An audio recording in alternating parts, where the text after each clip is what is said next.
Before we get started, does anyone want to get out?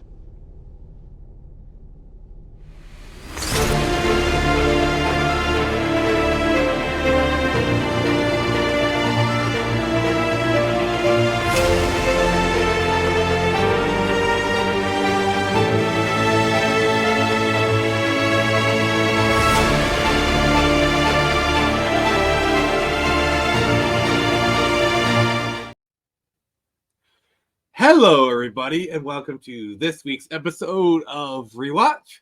So, Jared, I have a very important moral question for you. Oh, no. This is very important, so I need you to listen closely.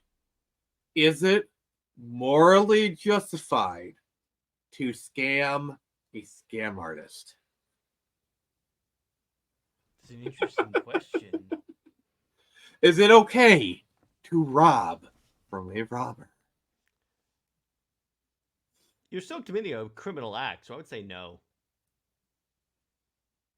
Okay, I mean, there's no wrong answer for this. I'm just using this as a pretty funny intro. I So mean, here we're Nick, talking. You see, Nick, here's the thing. I don't want you to put a red notice on me.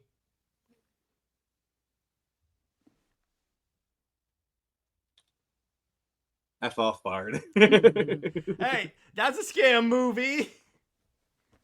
I just Oh, This man. is why Superman works alone. Oh, man. Is that really your attempt to hustle me? You can't hustler. You got to remember, Jared. Weapons are part of my religion. Yeah. All right.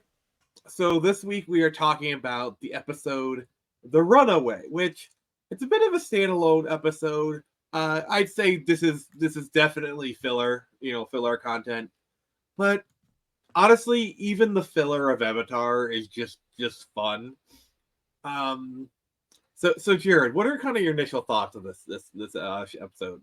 Again, I love how this is another episode where people conveniently forget that Toph is blind. I love every time that happens. I'm sorry, but like my favorite Toph is blind bit is in book 2 when they're putting up the posters. Like, oh wait, you don't think I can? And then she like does it like it's upside down, isn't it? Like like just even she calls herself out. That's my favorite one. But I also love how this is basically them. Basically, this is Avatar: The Last Red Notice, and what's funny about this whole thing is that this is really when the whole, I don't want to say rivalry, but screw it, I'll say rivalry between Toph and Katara kind of comes to a head. I mean, that's not really the best word to describe it, but it's pretty close. Yeah, we've kind of seen this like tension between them right from the start, or even from book 2, where Katara is kind of the mother of the group. She is the group mom, and Toph has kind of been bristling against that. And here's where it really comes to a head. So they're in this random Fire Nation town, and they basically come across someone doing, hide the pea, 3-card Monty kind of thing. And because it's a rock, she can sense it, and they start to like make some money. And they start to get, Toph and the Katara's like, I don't think you should do this. And they're like, we promise we won't do it. I swear on the Avatar, we won't do any scams. Literally, the next shot is, let's do more scams. I love it. I love it. Yeah, it's funny because of all the people, this seems like a Toph thing for her to do. Yeah, and like, yeah, this is very much Katara and Toph episode. Like, obviously, Aang and Zuko are there, but like, they're not really the main focus of this. But like, one of my favorite aspects is like the interaction between some of the characters. Like Sokka and Aang are like two of the smartest people in the group, but you put them together and they just share a single brain cell, and I love it. I love when my favorite part of this episode is when first off, Sokka becomes obsessed with having a messenger falcon. He gives him the note. They try to fake writing an apology letter from Toph to Katara, and then Katara's like, "I know it's you. Toph can't write." Oh, yeah. Also, the fact that like he probably knows Sokka's handwriting. Yeah, that's true. That's true as well. And then they go, "We could do the same thing with Toph, but that would probably get the same result." It's like I love like when they show like the wanted poster where it's like it sounds like it's paper of some sort, but I think like just the sarcasm just dripping from her voice. Like hats off to the voice actress. Speaking of that, I love that line when he goes, "If I had had this messenger falcon, I wouldn't have to talk to anyone. I could just send them notes." And then Toph goes, "Man, you not talking anymore? That does sound appealing." The sarcasm in this episode, the sass. It's so good. The sass is strong with this one. Oh yeah, some of the battles like, I've been fighting really hard, but like, I think a lot of people are gonna like the mud battle. Yeah, I know. That's low hanging fruit, Nick. But yeah, I could see why someone like you would think that. All right, but like, But I mean, it's cool. But I mean, I also liked again the engine noodle. Whatever use of bending when to escape. She starts running. She's like jogging in place. And she's like, "I'm making my own water." It's like she's using her sweat. She's that's a little bit ahead of where we're talking. Okay, but okay. Sorry, I like to do these in chronological order, so it's all good. Mm-hmm. But yeah, so they're having their conflict. They have the drag out brawl, and they're trying to make up. And comes probably one of my favorite. Like, if there's like a top 5 scenes, book 3, the cliffside talk is probably like on that list of top 5 scenes.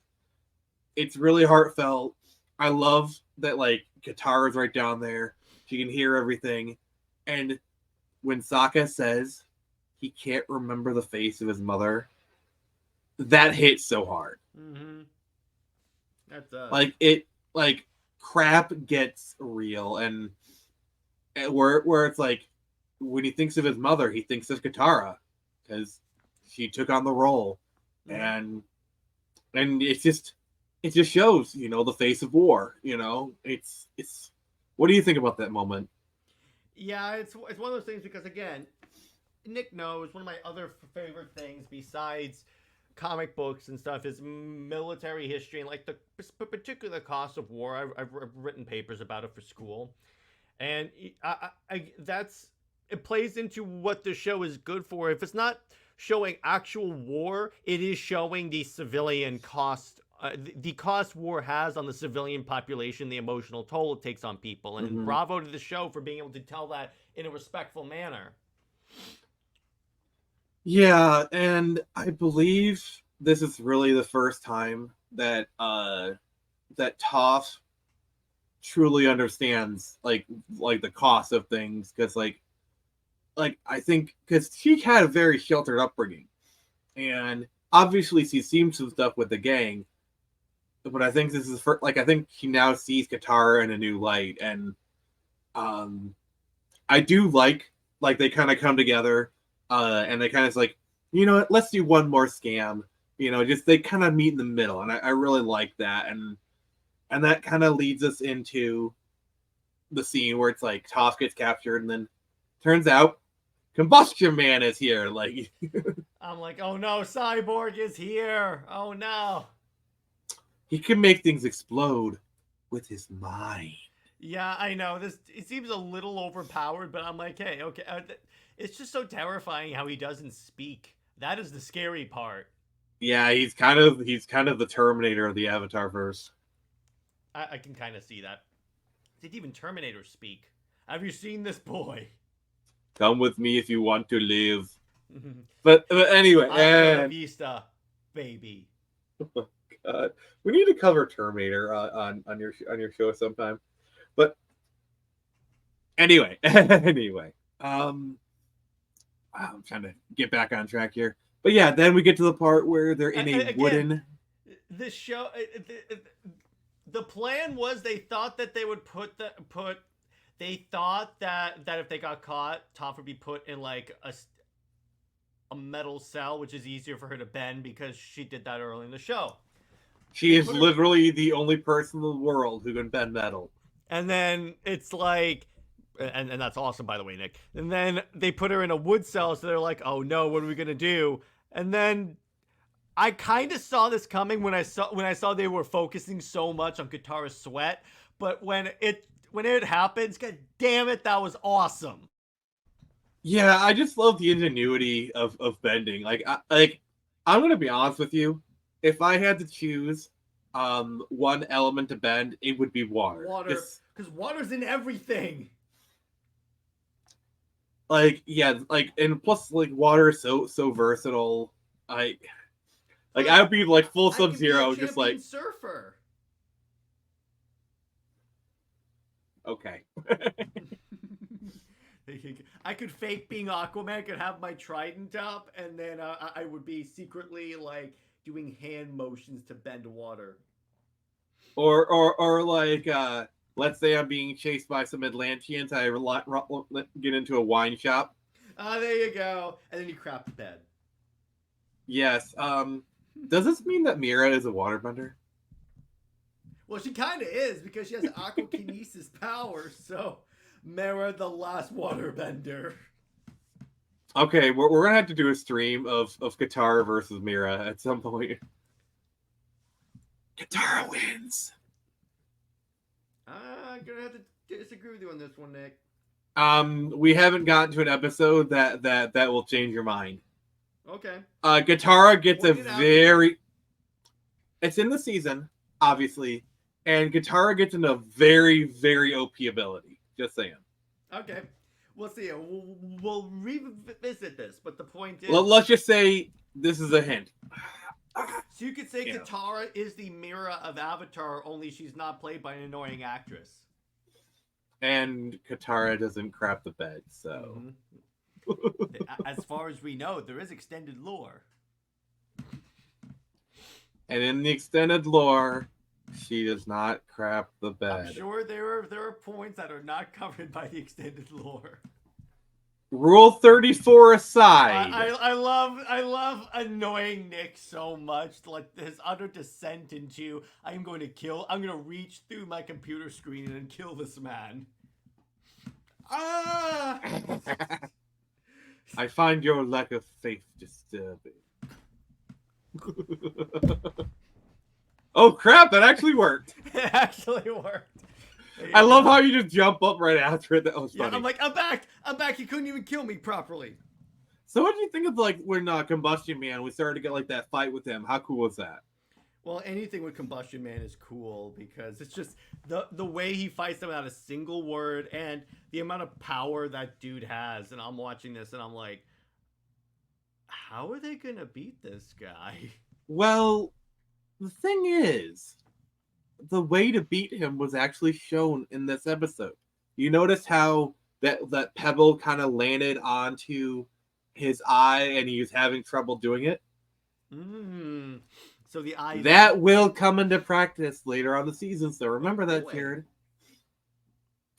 All right. So overall, I would give this probably an 8 out of 10. Like, solid. Nothing really special, but... Well.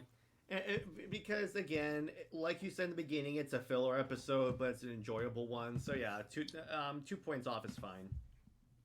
Yeah, nothing particularly wrong with this. Oh, Jared, remember how I told you about, the episode where Katara gets an OP ability? Yeah. That's next week. Okay, so what we'll do is next week, we will make the determination of who wins, Mira or Katara. It's going to be Katara. So next week is Season 3, Episode 8, The Puppet Master. Ooh, boy. I can't wait. It will make your blood curdle. Ooh, boy. Blood-curdling masculinity, as William Moulton Marston had critiqued DC before he created Wonder Woman. Sorry, Avatar fans know exactly what's coming. Like, the people who are Avatar fans, and then they, especially that hint. Wait, does he bend blood? All right, everybody. Thank you for joining us. This has been Nick from the Phoenix Press. And remember, I can only show you the door. You're the ones to walk through it.